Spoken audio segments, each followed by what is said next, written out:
Bienvenido a los que se han ido incorporando tanto a la transmisión como acá presencialmente. ¿Hay alguien que esté aquí por primera vez? ¿Puede levantar su mano? La iglesia los puede mirar, le damos un aplauso de bienvenida, siéntanse acogidos. Para ustedes, esperamos que se sientan muy bien. Dios los bendiga. Tuve la oportunidad de conversar con ustedes hace un ratito de Venezuela, ¿cierto? Aquí no hay ningún venezolano, son los primeros. ¿O no? Ah, no, hay más venezolanos también, así que siéntanse como en casa, totalmente bienvenidos, bienvenidos. Quisiera darles unos avisos que me parecen importantes. Acá están. Contarles que el pastor Luis está de vacaciones, está unos días disfrutando con su familia, así que por este tiempo, por este mes particularmente, estaré atendiendo las necesidades que necesiten. Si estoy totalmente a su disposición, mi teléfono, mi correo de dominio público. Así que si no se lo sabe, me lo pide o se lo pregunta a alguien, o también está en la página web. El tema es que podamos tener una muy buena comunicación para quienes aún no están saliendo de vacaciones. Y si sale de vacaciones y tiene la posibilidad de estar algún domingo por acá, venga a la iglesia. No se va a eliminar ningún culto. Así que aquí nos vamos a encontrar todos los domingos. ¿Les parece? Perfecto, perfecto. Contarles también que hoy día en la tarde, a mí me encanta la proactividad. Si yo pudiese poder ponerme un apellido, un tercer apellido, me pondría Andrés Santibáñez Órdenes, proactividad. Me encanta la proactividad y el equipo que está trabajando en oración ya varios meses, varios años atrás, ha tenido a bien invitarnos a todos nosotros, a todos y cada uno de nosotros a una reunión o encuentro de oración que vamos a tener hoy día, más ratito, después de almuerzo, a las 4 de la tarde. Así que si usted puede acompañarnos, extender un poco más este día de manera comunitaria, yo le invito a que terminando acá, vaya a comprar, a comer algo, y si quiere comprar y comer algo aquí en el casino, nos juntamos en el casino con su colación, cómprese una pizza, un completo, una arepa, lo que quiera, comemos y después bajamos a la reunión de oración a las 4 de la tarde. ¿Les parece? ¿Sí? Eso, ya, muy bien. Todos entusiasmados por orar, pues. Así que a las 4 de la tarde nos juntamos aquí y desde esta próxima semana también van a haber un taller. El taller de oración va a ser el día viernes y también el sábado, y de la semana subsiguiente también viernes y sábado a las 7 de la tarde. 7 de la tarde. El primer taller del próximo día viernes será de manera presencial y los otros serán de manera virtual a través de Zoom. Toda esta información se va a estar confirmando y reafirmando a través de nuestras plataformas digitales. Los que tienen niños, ahora es el momento para que puedan llevarlos al tercer piso del ala sur, donde hay unas tías muy cariñosas esperando por ellos. Aún no tenemos trabajos de infantes, estamos resolviendo cómo hacemos ese trabajo, pero por ahora sí los niños pueden ir sin ningún problema, los papás los pueden ir a dejar arriba. Seguimos con los estudios bíblicos, los discipulados, ya sabemos de la ofrenda para quienes están en el estacionamiento, traen sus vehículos. Hoy día en la tarde no hay reunión familiar a las 7 de la tarde porque tendremos la reunión o el encuentro de oración, así que no hay en el Zoom. Y quiero contarles esto, es muy importante. Necesito que estén muy atentos porque esto es nuevo, absolutamente nuevo lo que les voy a decir. Tanto para los que me están escuchando en las redes sociales, si hay algún hermano que no pudo venir pero sí está viendo el culto, lo va a ver el culto en un ratito más, le quiero dejar una cariñosa invitación. Escúcheme bien, esto es nuevo. Una cariñosa invitación para que la próxima semana a las 7 de la tarde, todos aquellos hermanos y hermanas que han llegado a esta iglesia desde el 2017 a la fecha, sea miembro o no sea miembro, usted dice, no, es que yo he venido un par de veces y estoy viendo si sigo viniendo, no importa. Si usted ha venido a esta iglesia desde el año 2017 para acá, le quiero hacer una cariñosa invitación para que tengamos una grata conversación el jueves a las 7 de la tarde. ¿Le parece? ¿Sí? Perfecto, perfecto. A las 7 de la tarde yo los voy a estar esperando acá con muchas sorpresas. No les voy a decir qué, ¿ya? No les voy a decir qué, pero con sorpresa para que nos podamos juntar aquí a las 7 de la tarde el próximo jueves.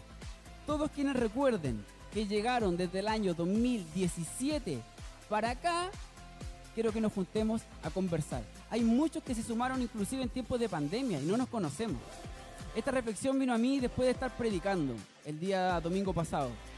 Y cuando dije hay familias que que no se conocen, que sabiendo que son familia, uno no sabía que tenía un primo por allá, una tía por allá, y después me vino como este redarguir interno y dije, ¿qué estás haciendo tú para que la iglesia se conozca? Oh, y ahí se me ocurrió esta idea. Así que vamos a juntarnos a conocernos como familia, a conocernos, a que no simplemente vengamos aquí y seamos una congregación. Eso no lo dice la Biblia. La Biblia no lo dice en ninguna parte, que simplemente que sea congregación, un grupo. No, tenemos que ser iglesia. Y la iglesia es una interacción entre sus miembros. Y eso vamos a provocarlo, al menos vamos a dar el espacio para que así suceda. Y vamos también después a incluir a quienes ya son parte más permanente de esta iglesia, también en las otras semanas. Pero quiero juntarme con la iglesia joven el próximo jueves. ¿Le parece la idea o no? ¿Sí? Qué bueno, qué bueno. Así que aquí nos vamos a juntar y nos vamos a tener un tiempo de conocer. Dicho eso, ¿trajeron su Biblia?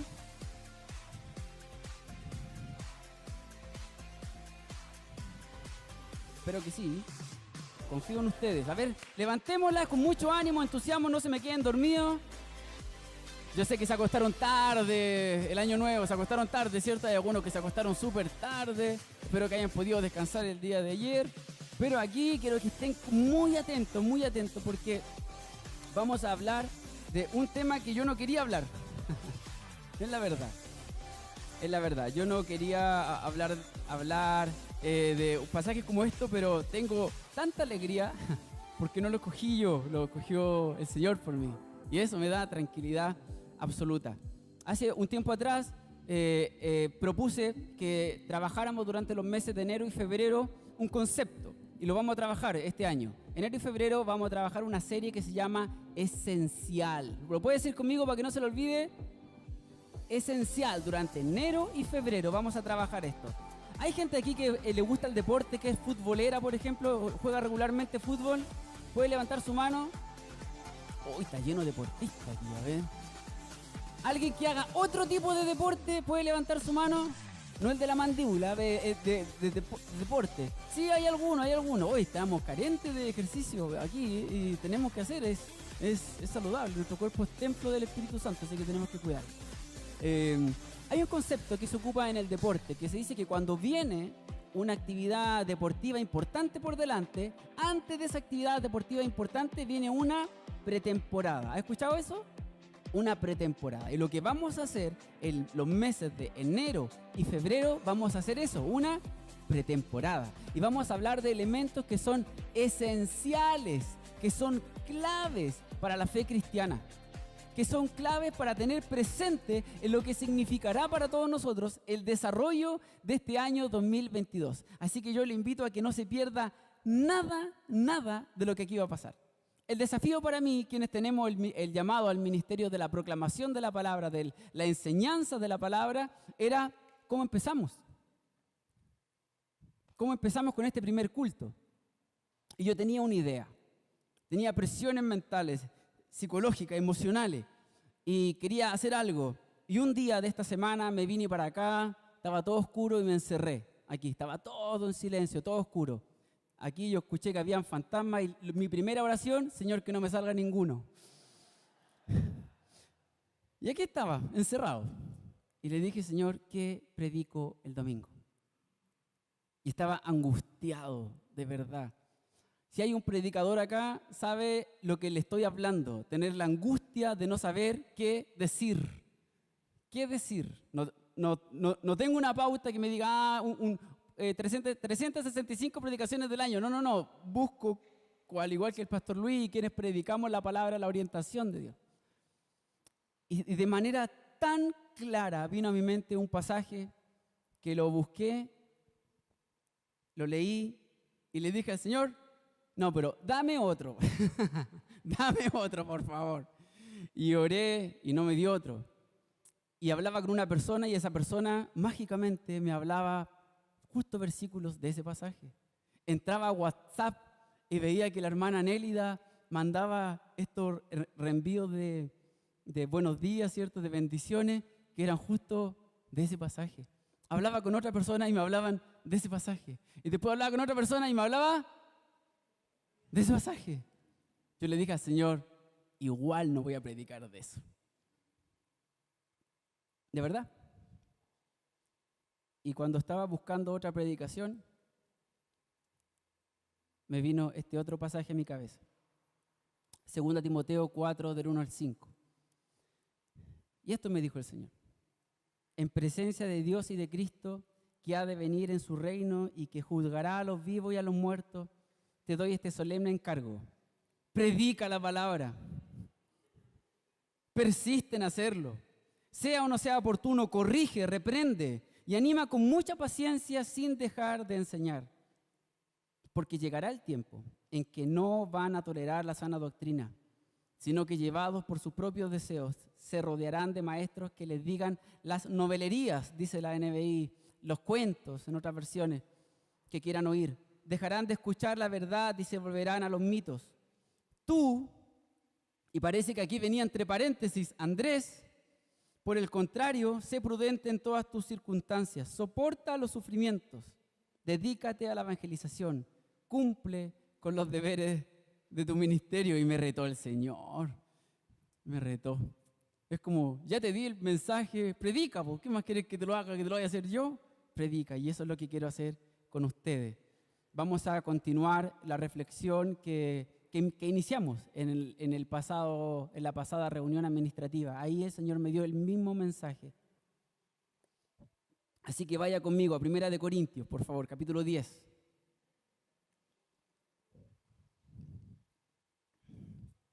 ¿Estamos aquí? Sí, perfecto. 1 Corintios, capítulo 10. Y vamos a leer un contexto amplio de la palabra. Quiero que tengamos un panorama completo. Voy a hacerlo leer primero del versículo 1 al 14, después del 23 al 24 y del 31 al 33. Del 1 al 14 y me salto al 23 porque ahí Pablo toca un subtema que no quiero relacionarlo con lo que vamos a hablar hoy día, que es un tema específico, muy específico, que no tiene una relación con lo que quiero que sigamos la línea del capítulo. Saltamos al 23 al 24 y del 24 al 31 nos saltamos porque eso ya lo hablé el pasado domingo en la reunión administrativa. Y cerramos con el 31 al 33.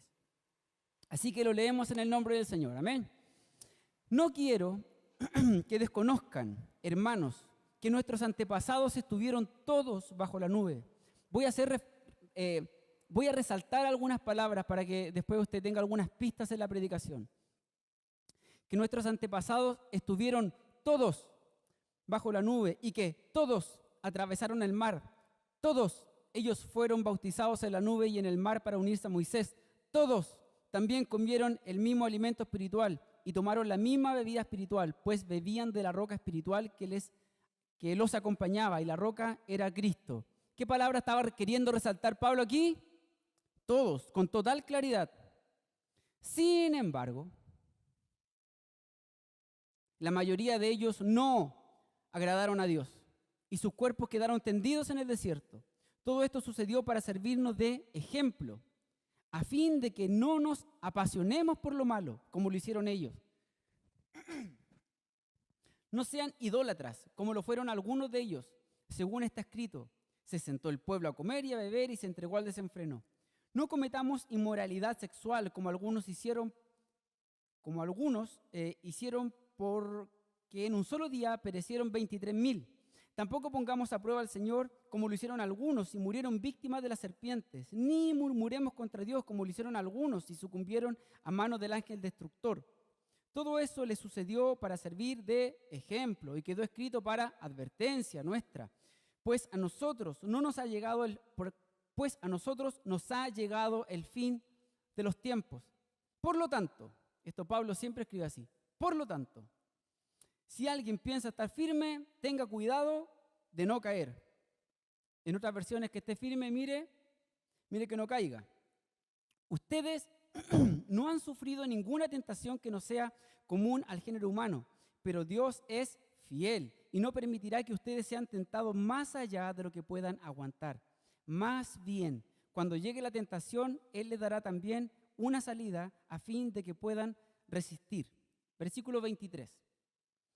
Todo está permitido, pero no todo es provechoso. Todo está permitido, pero no todo es constructivo. Que nadie busque sus propios intereses, sino los del prójimo. 31. En conclusión, ya sea que coman o beban o hagan cualquier otra cosa, háganlo todo para la gloria de Dios.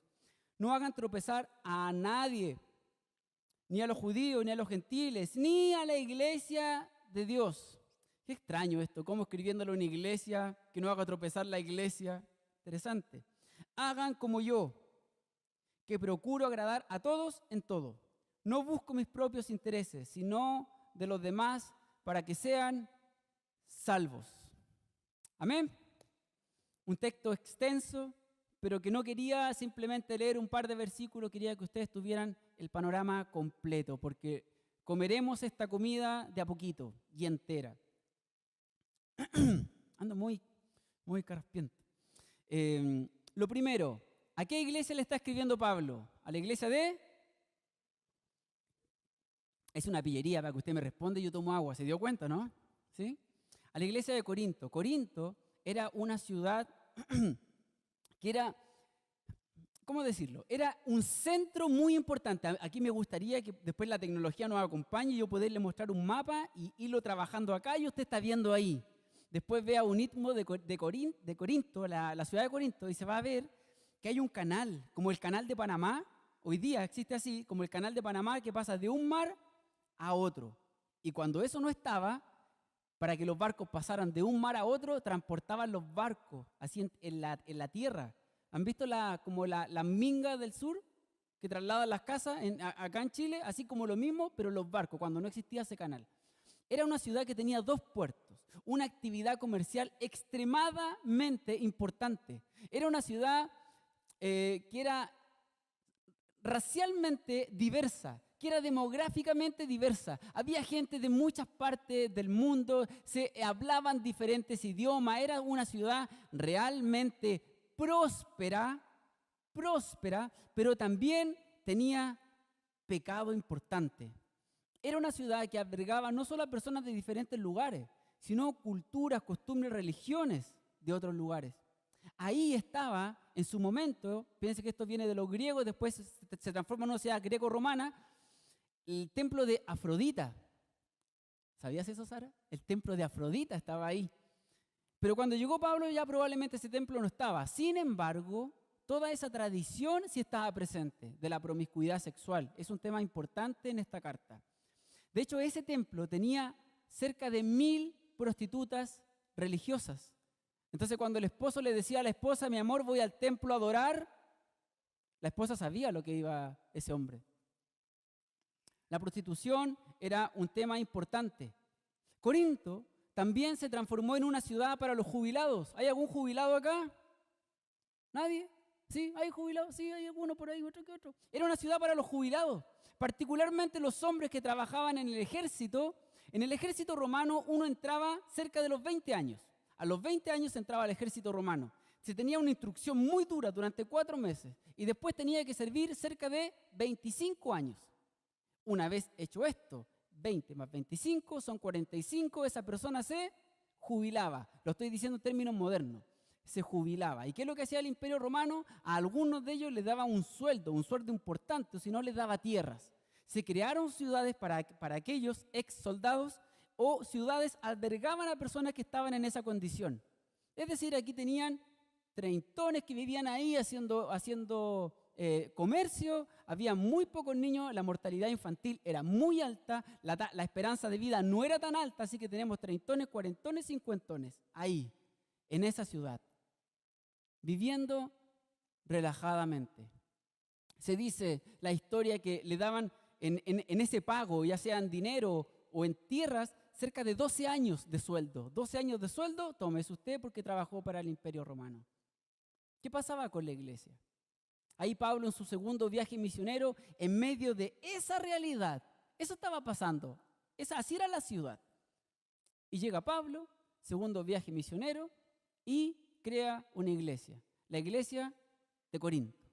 En esa iglesia había una dificultad para esos cristianos. Teniendo todas estas presiones, no era fácil ser cristiano ahí. Habían sensualidades, había libertinaje sexual. De hecho, ahí se albergó y acuñó una palabra. Aquí como uno dice, él es un mundano, ¿cierto? Uno le dice a alguien, tú eres un mundano, o piensa de alguien sin decirlo. Allá se decía, tú eres un corintiano. ¿Es de verdad? ¿Usted ve un corintiano al lado suyo? A ver. Si se ríe, lo encontró. Un corintiano, cuando uno veía un pecador así perverso, uno le decía, tú eres un corintiano. Esas palabras se albergaban, así era la ciudad, era el centro de la perversión, era una vida codiciosa, inmoral, escandalosa, perdida. Algunos teólogos sugieren que en esa condición esta iglesia estaba en peligro el orden y la unidad de la comunidad. Recordemos que Corintio tenía una feligresía que tenía muchos dones. De hecho, los dones los encontramos aquí escritos en Corintios. Eran fervientes, pero estaban malentendiendo un concepto cristiano que es clave, que era el elemento de la libertad. No lo estaban entendiendo bien.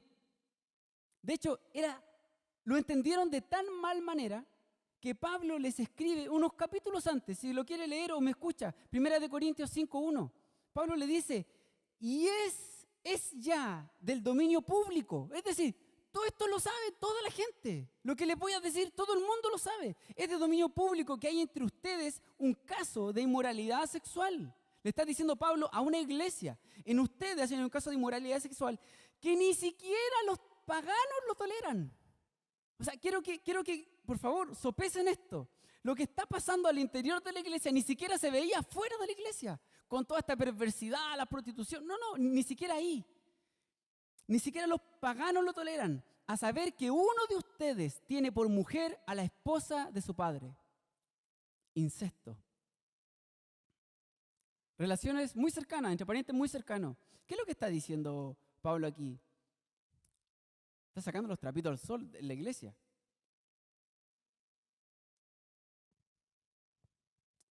¿Cuál era la mirada de los corintios? La libertad del Señor. Uno puede hacer lo que queramos. Estaban malentendiendo la voluntad del Señor. Por eso, que Pablo estaba en Éfeso cuando escribió esta carta a los corintios, Pablo le escribe. Y empieza este relato del capítulo 10, como ustedes lo escucharon y lo leyeron, con una historia. Y le empieza a decir, acuérdense de lo que le pasó al pueblo de Dios. Y empieza a relatar una historia. Y el capítulo 1 que acabamos de leer, dice, ¿se acuerdan que todos nuestros antepasados estuvieron bajo la nube? Todos atravesaron el mar, todos ellos fueron bautizados en la nube y en el mar para unirse a Moisés, todos comieron del mismo alimento espiritual, todos. Estaba diciendo Pablo en otras palabras, estaba diciendo, mire, todos ellos recibieron la bendición de Dios, todos ellos estaban cercanos a la realidad de Dios por aquellos tiempos, en un contexto que era de persecución, en un contexto que era de libertad absoluta. Estaban yéndose a la tierra prometida. Sin embargo, versículo 5, sin embargo, la mayoría de ellos no agradaron a Dios. Y deja claro, y sus cuerpos quedaron tendidos en el desierto. No es simplemente no lo agradaron, le enojaron un poquito, hubo consecuencias. Querida iglesia, el todos no siempre es el todos. Todos no es una palabra de seguridad para nadie. Si nos vamos al Antiguo Testamento y recordamos este episodio del club de Toby que tenía Job con sus amigos, ya sabemos lo que le pasó a Job. Tenía mucho dinero, una familia hermosa, preciosa, un hombre correcto, justo delante de Dios. Tanto que provoca una conversación entre Satanás y Dios, hay una conversación ahí estratosférica, ¿cierto? Increíble. Job pierde todo, sus bienes, su salud, su familia.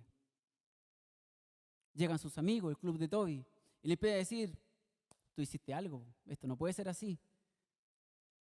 En ese entonces, libros como Job y otros van en contra de lo que se estudia teológicamente como la ley de la retribución.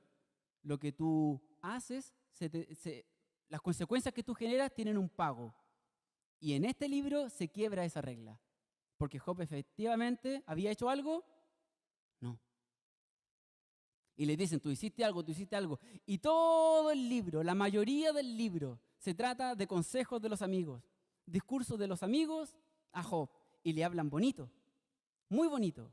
Sin embargo, al cerrar el libro de Job, casi terminando, capítulo 42, versículo 7, después de haber dicho todo esto a Job, el Señor se dirigió a Elifaz de Teman, uno de los amigos, y le dijo: estoy muy irritado contigo y con tus dos amigos, porque a diferencia de mi siervo Job, lo que ustedes han dicho de mí no es verdad. Todo lo que leímos en el libro de Job, desde la perspectiva de este verso, no es verdad. Era una mirada imprecisa de lo que Dios quería que sucediera en la vida de Job. Todos no son todos. Vámonos al Nuevo Testamento. Jesús, ocupando una de las técnicas maravillosas, que a mí una de las que más me encanta, los jóvenes decidí por ellos que todo este año estudiáramos las parábolas del reino de Dios. Y todo este año hablamos del reino. Ya quieren los chiquillos que, menos mal que terminó 2021. Y vamos a hablar ahora de otra cosa. Pero todo el año 2021 hablamos de las parábolas. Y aquí hay una palabra, la parábola de la mala hierba. Mateo 13, del 27 al 30. Los siervos fueron al dueño y le dijeron: Señor, ¿no sembró usted semilla buena en su campo? Entonces, ¿dónde salió la mala hierba? Esto es obra del enemigo, le respondió. Le preguntaron los siervos: ¿quiere usted que vayamos a arrancarla? No, le contestó. No sea que al arrancar la mala hierba arranque con ella el trigo. Dejen que crezcan juntos hasta la cosecha. Entonces le diré a los segadores: recojan primero la mala hierba y átenla en manojos para quemarla. Después recojan el trigo y guárdenlo en mi granero. Todos no es todos. Y para graficar aún más esta verdad que la leemos desde Corintios, Mateo 7, del 21 al 23. Y este es Jesús hablando. En el sermón más famoso que tiene. No todo el que me dice Señor, Señor, entrará en el reino de los cielos, sino el que hace, por favor, grabado a fuego en el corazón, en la mente, sino el que hace la voluntad de mi Padre que está en el cielo. Muchos me dirán aquel día: Señor, Señor, ¿no profetizamos en tu nombre y en tu nombre expulsamos demonios, hicimos muchos milagros? Entonces les diré claramente: aléjense de mí, hacedores de maldad. Definitivamente, desde la mirada bíblica, el decir todos no es seguridad.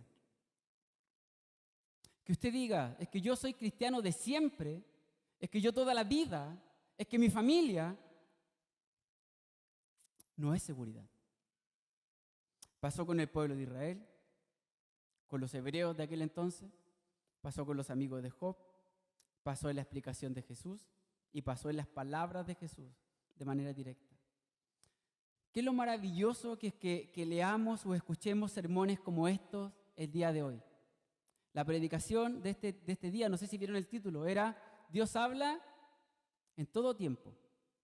Y eso es maravilloso. Me parece bello que Dios quiera advertirnos al inicio de un año de que la vida cristiana es amor, gozo, paz, felicidad, pero ojo, Dios tiene también las reglas bien claras de cómo se vive una vida cristiana. Versículo 6, ¿qué le dice Pablo? Hablando también antes de tiempo a esta iglesia, le dice: pero todo esto sucedió para servirnos de ejemplo, a fin de que no nos apasionemos por lo malo como lo hicieron ellos. Versículo 11, todo esto le sucedió para servir de ejemplo. Pablo de nuevo refrenda la idea: y quedó escrito para advertencia nuestra. Advertencia nuestra, pues a nosotros nos ha llegado el fin de los tiempos. Recuerde que Pablo aquí pensaba que Cristo venía al otro día. De hecho, en este libro, Pablo también habla del matrimonio. ¿Y qué le dice a los jóvenes? No se casen, hay puros problemas en el matrimonio. ¿Para qué se van a casar? ¿Han visto eso? Capítulo 7, si no me equivoco. Pablo tenía la conciencia de que Jesús venía al otro día. Después cambia esa reflexión en otras cartas. Pero quería explicar por qué dice eso. Así como sirvió esta palabra de advertencia para ellos, yo creo de todo corazón que también es una advertencia para nosotros. ¿Y qué dice Pablo? Versículo 7. No sean idólatras, como lo fueron algunos de ellos. No cometan inmoralidad sexual, como algunos lo hicieron, hablando específicamente del pecado de esa ciudad. Tampoco pongamos a prueba al Señor, ni murmuren contra Dios, como lo hicieron algunos y sucumbieron en manos del ángel destructor o el ángel de la muerte en otras versiones. Querida iglesia, todos los no de Dios tienen consecuencia cuando hay desobediencia. Dios no te está diciendo a ti y a mí un no para joderte la vida.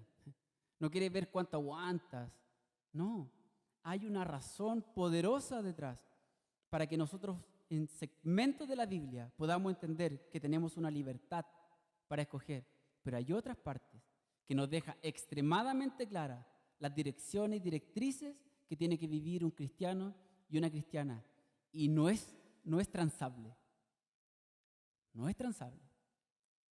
Hay otras que podemos tener diferencias de opinión, miradas diferentes, pero hay otras que no. ¿Me estoy explicando hasta aquí? ¿Amén? Versículo 12. ¿Recuerdan que como era Corinto, una ciudad para jubilados o retirados? Por lo tanto, si alguien piensa que está firme, tenga cuidado de no caer. Mire, hermano, usted puede pensar lo que quiera. Usted puede pensar que usted es el Capitán América, que es la Mujer Maravilla, que Iron Man, que Hulk cuando se enoja, lo que usted quiera. Pero su pensamiento no le da la seguridad que su vida cristiana necesita. Lo único que a nosotros nos da la seguridad de la vida cristiana es Cristo Jesús, que es la roca. No hay otra cosa que provee estabilidad y seguridad al cristiano. No son nuestros pensamientos lo que yo creo, es mi realidad en Cristo Jesús. No es simplemente el que piense, es el que está en la roca, que es Cristo Jesús. Y estoy hablándole de manera más precisa y veo cómo nos habla a nosotros, versículo 13. Ustedes no han sufrido ninguna tentación que no sea común al género humano. Y pareciera que Pablo le está leyendo la mente. Y es como que ellos se excusaran. Pero sí, Pablo, pero tú no vives acá.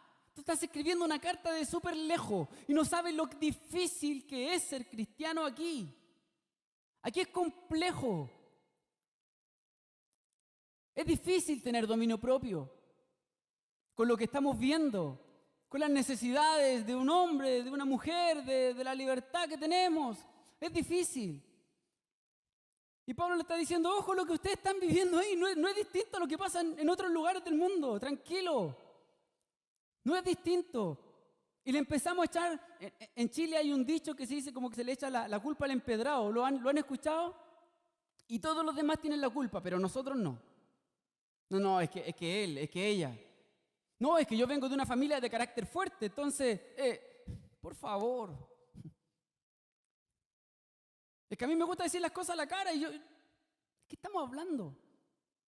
Si cuando llegamos a Cristo, nuestra vida pasada murió y somos una nueva criatura, una nueva persona, un nuevo ser que se rige no bajo los principios de tu familia, se rige bajo los principios de Dios. Esa es la cosmovisión en que empezamos a vivir. Es una cosmovisión distinta. No es que en mi país así, sí, pero respecto de tu cultura de vida, de tu expresión de forma de acercarte a Dios y a los demás, obedecemos la Escritura. Ese es el cortapalo que tenemos para arriba. ¿Qué dice Pablo?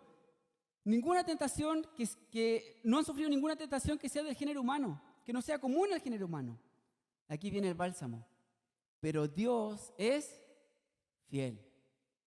Pero Dios es fiel y no permitirá que ustedes sean tentados más allá de lo que puedan aguantar. Tranquilo. Más bien, cuando llegue la tentación, Él les dará también una salida para que puedan resistir. ¿No es así? Nadie puede decir delante del Señor, Señor, es que estaba atrapado y es que mi polola fue más fuerte que yo y me obligó. No. Señor, es que tú sabes, sí, Señor también sabe lo que está escrito ahí. Y sabe que tenemos una posibilidad. Sabe que tenemos una salida. Santiago, el hermano, medio hermano para algunos de Jesús, hablando de este tema de manera explícita. En el inicio de su carta, ¿qué nos dice? Dichoso el que resiste la tentación, porque al salir aprobado recibirá la corona de vida que Dios ha prometido a los que lo aman. Que nadie, al ser tentado, diga, es Dios quien me tienta. Porque Dios no puede ser tentado por el mal, ni tampoco tienta a nadie. Todo lo contrario. Cada uno es tentado cuando de sus propios malos deseos lo arrastran y lo seducen. Hay un escritor, Chuck Swindoll, que escribe un libro, Cómo vivir una santidad en momentos de tentación, y explica este pasaje. Un libro entero va a explicar solo un versículo. Y dice que aquí está el proceso del pecado. Todo lo contrario, cuando uno es tentado de sus propios malos deseos, lo arrastran y lo seducen. Luego el deseo, cuando es concebido, y parece que está aplicando el nacimiento de un bebé, es concebido, es engendrado el pecado, y una vez el pecado, una vez que ha sido consumado, sale a luz la muerte. Como que explicar el nacimiento de algo, desde cero hasta la muerte. Con todo lo difícil que tú puedas tener a tu alrededor, con todo lo difícil que puedan estar tus emociones dentro de ti, tus reflexiones, tus convicciones, medias quebradas, medias nuevas, medias no sé qué, Dios siempre provee una salida. Dios te ayuda en ese momento duro. Porque la seguridad, querida iglesia, no la da nada. Tu pensamiento, tu historia, los estudios bíblicos, tu aporte a la iglesia, nada. Tu membresía en la iglesia, nada. La membresía en la iglesia es simplemente una acción documental para una institución. Lo que nosotros debemos estar preocupados es si somos hijos o hijas de Dios. Eso es lo realmente importante desde la perspectiva bíblica. No hay otra cosa. Como diría un profesor mío de la universidad, de ahí para arriba. De ahí para arriba. Cuando nos enfrentamos y nos miramos, lo que primero tenemos que ver no es ningún elemento accesorio, es si tenemos a Cristo en el corazón. Si Dios está con nosotros. La historia nos cuenta que una mujer le dijo a Sansón y le gritó: los filisteos están aquí para capturarte, Sansón. ¿Cómo se llamaba esa mujer? ¿Cómo se llamaba? Sara, tú lo dijiste primero, ¿cierto? Bien, Sara, excelente. Dice que él, Sansón, despertó y pensó: haré como antes, me desharé de ellos. Esto es lo triste. Pero no se había dado cuenta de que el Señor se había apartado de él. Querida iglesia, hermanos, a quienes nos miran también por la pantalla, es posible engañarse y creer que el Señor está con nosotros cuando eso no es así. Hay personas que descansan bajo la falsa idea de que Dios me usa, por eso Dios valida mi estilo de vida. No. Hay estilos de vida que son perversos. Por ejemplo, el caso de Sansón. Y llega un momento que Dios no está. El problema es que nosotros seguimos adelante, yendo a la iglesia, viviendo una vida regular, pensando que todo está bien, pero la verdad es que no está bien. Tenemos una palabra de alerta para nosotros. Lo único que le da seguridad a nuestra vida, en medio de nuestra libertad, que es lo que estamos tratando, es Cristo Jesús. Es una obediencia irrestricta a las palabras de Cristo Jesús. No hay otra cosa. No hay medias tintas. Porque si esto fuera simplemente buena memoria y disciplina bíblica, quizás la historia, no sé si tanto el presente de la Iglesia Bautista estaría más o menos listo, porque se le llamó el pueblo el libro, que aman la Biblia. Pero esto ni siquiera es memorización bíblica, si esto no es un juego. Esto no es grima bíblico, que se sabe más versículos, no. Esto no es simplemente aprendizaje de memoria de las historias, porque si esto fuera así, ¿quiénes eran impecables en eso? Los fariseos. ¿quién mejor que los fariseos para tratar los textos religiosos de aquellos tiempos? Nadie mejor que los fariseos. ¿Qué le dice Jesús a ese grupo de personas?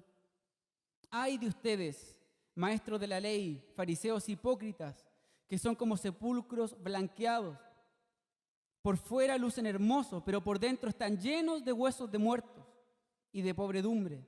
Así también ustedes, por fuera dan la impresión de ser justos, pero por dentro están llenos de hipocresía y de maldad. ¡Ay de ustedes, maestros de la ley y fariseos hipócritas! Construyen sepulcros para los profetas y adornan los monumentos de los justos. ¿Tenemos libertad para el creyente? Sí. La NBI lo dice así: todo está permitido, pero no todo es provechoso. La NTV me gusta mejor cómo lo dice, porque dice, ustedes dicen, de hecho aquí está en comillas, no sé si puede ver su Biblia, dice, ustedes dicen, todo está permitido, y parece que aquí viene Pablo, pero no todo es provechoso. Ustedes dicen, todo está permitido, pero no todo es constructivo. Y sin embargo, ¿cómo aclara Pablo esta reflexión? Y dice que nadie busque sus propios intereses, sino los del prójimo. Conflicto, ¿qué tipo de interés estamos hablando? Versículo 33. Hagan como yo, que procuro agradar a todos en todo. No busco mis propios intereses, hablando de lo que estaba arriba, sino de los demás, para que sean salvos. Pablo está diciendo, la libertad que nosotros tenemos termina cuando ésta daña o imposibilita que otro sea salvo. Ese tipo de libertad para Pablo era clave. Estaba diciendo, yo tengo que cambiar inclusive mi forma de ser, tengo que cambiar mis intereses propios por lo del otro para que ese otro sea salvo. Pablo está entendiendo perfectamente bien el evangelio completo de Jesús. Está diciendo, esto no es solo por mí, es por nosotros. Entonces, este es el cambio que Dios tiene que hacer en mí. No solo mirar por mí, hablar de mí, porque si uno hiciera una pregunta, uno le preguntara, ustedes dicen que está todo permitido. Yo le preguntaría a los corintios, ¿para quién? La respuesta sería, para mí. Está todo permitido. Sin embargo, viene Pablo y no habla de él todos. No busco mis propios intereses, sino el de los demás. Salimos del individualismo y nos centramos en los demás. La iglesia tiene que tener cuidado de dañar a uno de los pequeñitos que ya fue salvo por Cristo. Eso es extremadamente dañino. Eso es dar cosas contra Dios mismo. Jesús tiene una palabra para esto, Mateo 18, del 6 al 7, hablando de la autoridad, hablándole a personas mayores que estaban ahí, de quién es el más grande, quién es el reino de Dios, y pone a un niño. ¿Y qué es lo que dice? Pero si alguien hace pecar a uno de estos pequeños que cree en mí, a estos que se están acercando a la fe, a estos que tienen una fe incipiente, inmadura, ingenua. Si uno hace pecar a uno de estos cualquiera que se acerca a mí, que cree en mí, más le valdría que le colgaran a él, al cuello, una piedra de molino y lo hundieran en lo profundo del mar.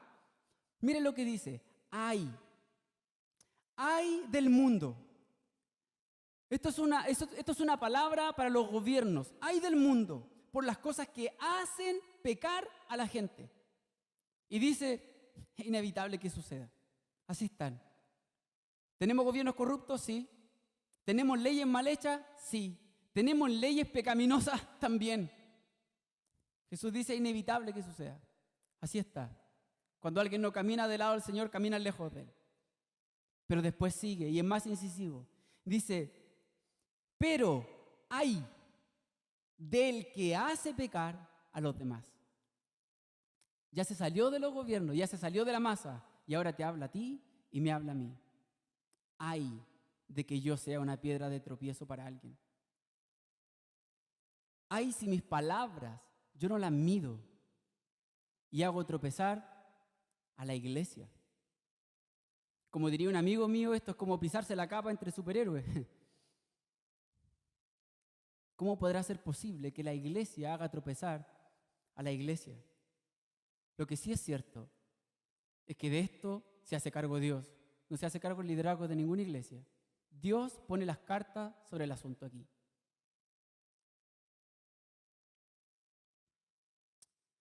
La iglesia es un lugar de iguales. Hablaba con mi hermana Diana. ¿Dónde está hermana Diana? Santa María, ya está.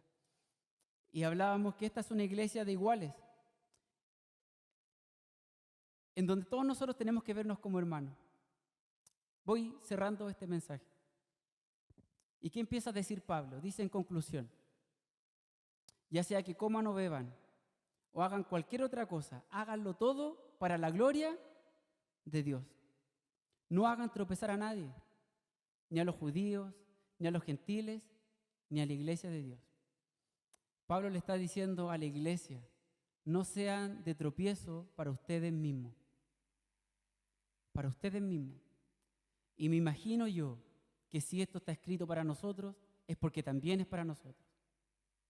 Bob Utley, un teólogo, dice: el principio que guía a Pablo para el compañerismo de la iglesia es que la libertad de los creyentes en lo individual, a la vez que la responsabilidad corporativa, está basada no en la ley, sino en el amor. Este es el mensaje que Pablo le entrega a la iglesia de Corintio. Y como les contaba al inicio del culto, creo que también lo entrega a nosotros, de manera previa, de manera anticipada. ¿Cómo refrenda este mensaje y cómo le va poniendo el broche de oro Pablo? En el capítulo 16, del 13 al 14, le dice esto a esta misma iglesia, que le está hablando duro. Le dice: manténganse firmes, manténganse alerta, permanezcan firmes en la esperanza, sean valientes y fuertes, hagan todo con amor. ¿Puede repetir esa frase conmigo? Hagan todo con amor. Y Pablo cierra este mensaje diciendo lo que yo quiero decirle a ustedes. Y espero que usted también se lo diga a otro. Que usted se lo diga a su hermano, a su hermana, a sus líderes, con quien no está de acuerdo.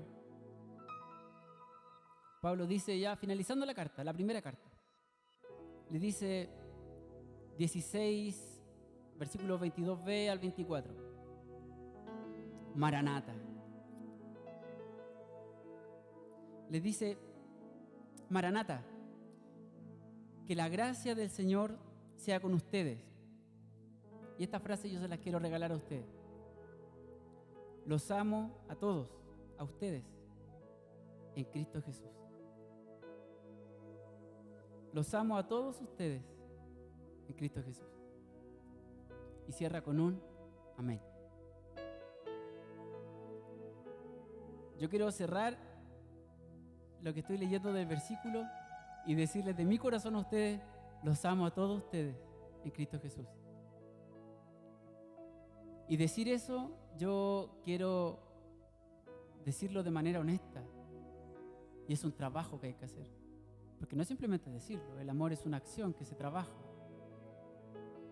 Y yo quisiera que esta iglesia, al decir amén, esté consciente que es parte del desafío que nosotros tenemos.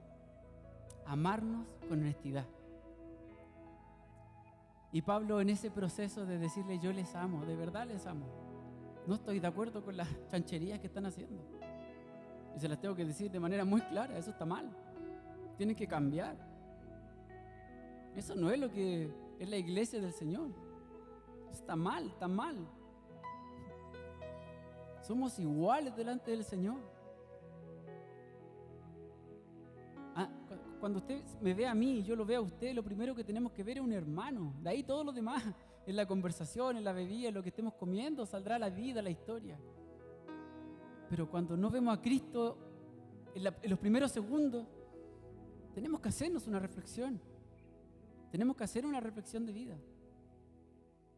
Y yo me imagino el corazón de Pablo diciendo, cerrando la carta, diciendo: Maranata. ¿Sabe lo que significa Maranata? Ven, Señor. Pablo quería que el Señor viniera el otro día, que estuviera levantando la pluma de ese pergamino o papiro, no sé en qué estaba escribiendo, y el Señor esté viniendo. Y estaba en el corazón de él decir: ven, Señor. Ven, Señor. Yo tengo la plena convicción que Dios nos da mensajes como estos en el primer domingo del año para que nosotros estemos advertidos de lo que a Dios le interesa. Estemos advertidos de lo que Dios espera de su iglesia y que de lo que Dios espera que nos conduzcamos. Y que no simplemente nos quedemos con las frases que todo está permitido, pero no todo te conviene. Si mi hija, no sé, estuviéramos en un segundo piso y se pusiera en el balcón, yo no iría a ella y le diría: hija, todo te está permitido, pero no todo te conviene. Yo le diría y le gritaría fuerte: no, no, sin oportunidad de reflexión, no, bájate. Te amo tanto que no te voy a dar espacio ahí, no. Y yo creo que es bello que Dios nos raye la cancha, ¿o no? No sé si están de acuerdo ustedes. Es maravilloso porque tenemos las reglas claras. Y con las reglas claras podemos ser cristianos. Tenemos la posibilidad de seguir a Cristo. Quisiera recordar a mi papá. Mi papá está vivo, no está muerto, por si acaso. Pero mi papá, cuando las pocas veces que hablamos de la fe, pocas veces porque no siempre nos vemos, mi papá tiene esta frase y me encanta. Dice: si el evangelio es tan fácil, y pone esta cara, es tan fácil, solo tenemos que hacer lo que Dios dice. Y yo entiendo que hay muchos colores entre medio, pero en el fondo de su comentario, ¿tiene razón? Tiene razón. ¿Cuándo nos podemos empezar a complicarlo? Cuando queremos hacer lo que nosotros queremos hacer. Cuando el hágase tu voluntad se fue y que se haga la nuestra mejor. Yo les quiero invitar a que oremos, pero no se pare. No sé si estás de acuerdo conmigo que partamos el año de rodillas. Sí, los que puedan hacerlo y no tengan impedimentos de salud, puede hacerlo. Si no puede hacerlo por algún impedimento de salud, puede ponerse de pie o estar sentado. Pero quienes puedan hacerlo, yo les quiero invitar a que se arrodille conmigo.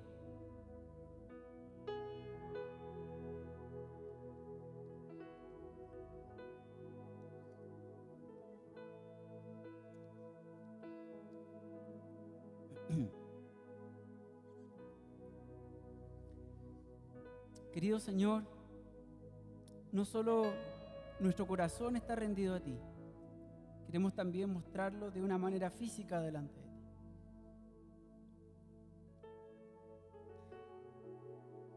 Rendimos nuestra vida a ti, Señor. Señor, no, a la luz de tu palabra no queremos excusarnos en la masa, sentir que la masa nos salva, que la masa nos da seguridad. El único que provee seguridad eres tú, Señor, para nosotros. Y queremos que así sea el resto de nuestra vida, el resto del año.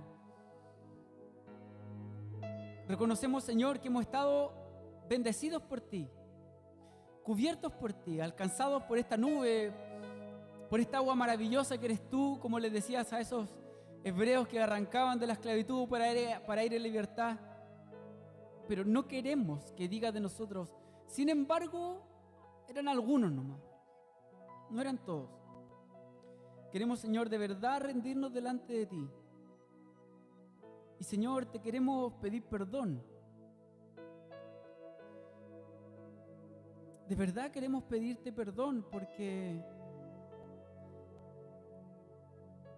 no queremos simplemente excusarnos, Señor, en nuestro proceso de crecimiento inmaduro y decir: hoy salió el viejo hombre y la embarré, perdón. Cuesta tanto construir, tanto construir una vida, una iglesia, como que para palabras que no tuvieron dominio propio lleguen a destruirla. Yo oro, Señor, para que esta iglesia sea una iglesia madura. Es mi deseo de inicio de año. Oro y deseo, Señor, para que todos aquí podamos pensar cristianamente. Y eso moldee nuestras acciones, nuestros discursos, nuestra pasión, apasionamiento, ímpetu. Y que eso lo veamos por amor al otro. De cambiar nuestros propios intereses por amor al otro. Porque hay una salvación en juego de otro. Y yo no quiero ser tropiezo para nadie. Para nadie, para nadie, para nadie. Y delante de mis hermanos, Señor, si alguna vez lo he sido, te pido perdón. Te pido perdón. Yo no encuentro mejor manera de comenzar este año que a tus pies, Señor. Yo, al igual que muchos de los que estamos acá, no queremos nada de una religión vacía. Yo no quiero venir a predicar los domingos por obligación. Quiero que tú me hables, yo quiero ser honesto delante de la iglesia con eso. Yo no quiero ver a hermanos, Señor, que vienen acá simplemente porque tienen que venir, porque tienen que cumplir un rol de mover perillas, de tocar una guitarra, de tocar lo que sea. Quiero que vengamos acá porque te necesitamos, Señor. Quiero que vengamos acá porque tenemos amigos, familia. Porque tenemos un cuerpo que construir, porque hay una historia en esta iglesia, Señor, que ha demostrado que tú has estado aquí, seguirás estando y lo estarás. Este lugar, Señor, ha bendecido a tantas familias. Ha generado tantas bellas congregaciones a lo largo del país, en este Santiago. Y yo oro, Señor, para que seamos esa iglesia que bendice, esa iglesia que se multiplica, que crece, que está saludable, sana, por lo tanto se desarrolla. Oro, Señor, por tu iglesia, por mis hermanos y hermanas, por aquellos que conozco y los que he de conocer, por aquellos que se vienen incorporando y que están en un momento precioso de ayudarnos a construir esta comunidad que es dirigida por ti. Te doy gracias, Señor, por todo eso. Queremos comenzar este año, no en nuestras fuerzas, sino las tuyas. Yo te pido, Señor, que tú les des paz en el corazón a mis hermanos, que tú les des tranquilidad. Hay varios de ellos que han estado intranquilos. Yo te ruego que sanes tú, Señor, su corazón. Abrázale, Señor. Nadie tiene tanto amor como para no querer recibir un abrazo. Así que abrázale, Señor. Y yo te ruego y te pido que ese abrazo llegue a través de otro hermano. Que otro hermano lo consuele y diga, vamos para adelante, confiemos en Cristo. Oro por quienes llevan años en esta iglesia y son en muchos sentidos nuestros referentes a quienes nos hemos sumado. Permite, Señor, que la madurez de sus corazones contribuyan al desarrollo de esta iglesia. Los que nos hemos sumado, Señor, de hace algunos años, que el ímpetu, la energía, la fuerza, el refresco, también contribuyamos a ser una iglesia que camina en el camino que tú tienes para nosotros, no en el que nosotros queremos. Te damos gracias, Señor. Comenzamos este 2022 rendidos a ti, en el nombre glorioso de Cristo Jesús. Y decimos amén. Amén. Amén. Amén. Póngase de pie. Dios es bueno. ¿Está seguro de eso? Seguramente tiene al lado suyo a alguien que es su familiar o es cercano a usted. ¿Por qué no le da un abrazo y le dice que le ama?